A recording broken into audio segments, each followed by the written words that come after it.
இயேசுவின் அன்பு. கிறிஸ்து இயேசுவின் நாமத்தினாலே உங்களுக்கு அன்பின் வாழ்த்துக்கள். ஏசாயா 55:8. என் நினைவுகள் உங்கள் நினைவுகள் அல்ல, உங்கள் வழிகள் என் வழிகளும் அல்லவென்று கர்த்தர் சொல்லுகிறார். பிரியமானவர்களே, கர்த்தர் சொல்கிறாரு, நீங்கள் நினைக்கிறது மாதிரி நான் நினைக்கணும்னு ஆசைப்படாதீங்க. நீங்கள் காட்டுற வழியில் நான் போகணுன்னு நினைக்காதீங்க. உன் நினைவுகள் அல்ல என்னோட நினைவுகள். நீ நினைக்கிறதற்கும் வேண்டுவதற்கும் அதிகமாய் செய்கிற தெய்வன். அவர் அதிசயம் செய்கிறவர். நீ நினைக்கிறதற்கு மாத்திரமே வேண்டிக் கொள்வதற்கு முன்னமாகவே உனக்கு என்ன தேவன் தேவன் அறிந்திருக்கிறார். ஒருவேளை இப்போ நடக்கிறவைகளையும் சிந்திக்கிற நீ வேறு மாதிரி சிந்திக்கலாம். இப்போ நடக்கிற பாட்டு, ஆண்டவரே இது செய்யலையே, ஆண்டவரே இது நடக்கலையே நினைக்கலாம். ஆனால் உனக்கு எது நன்மை என்று கர்த்தருக்கு தெரியும்.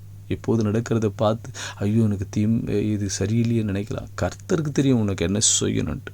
அப்போ உன் வழிகள், அவர் இந்த வழியில் தான் போகணும், இந்த வழியில் தான் உன்னை அழைத்து போகணும்னு நினைக்காதீங்க. கர்த்தர் ஒரு புதிய வழியை உருவாக்கி உன்னை உயர்த்துவார்.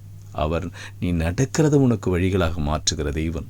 அவரே சொல்லியிருக்க கர்த்தருடைய வேதத்தில் ஒரு வார்த்தை உண்டு, வசனம், நானே வழியும் சத்தியமும் ஜீவனாக இருக்கிறேன்னு கர்த்தர் சொல்கிறார். அவர் தான் வழி, அவர் தான் சத்தியம், அவர் தான் உனக்கு ஜீவன். எனவே நீ நினைக்கிறதற்கும் வேண்டுவதற்கும் அதிகமாக செய்கிறவர். அவரே உன் நினைவுகளாக இருக்கிறவர்.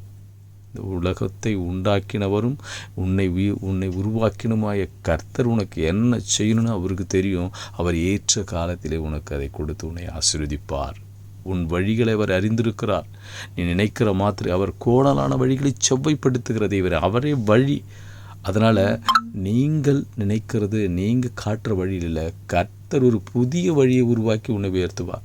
கர்த்தர் நினைவுகளை நீ விட்டு கொடுக்கும்பொழுது அவர் நினைவுகளோடு கூட உன்னை நடத்தி அவர் ஆசீர்வதித்து மேன்மைப்படுத்துவார்.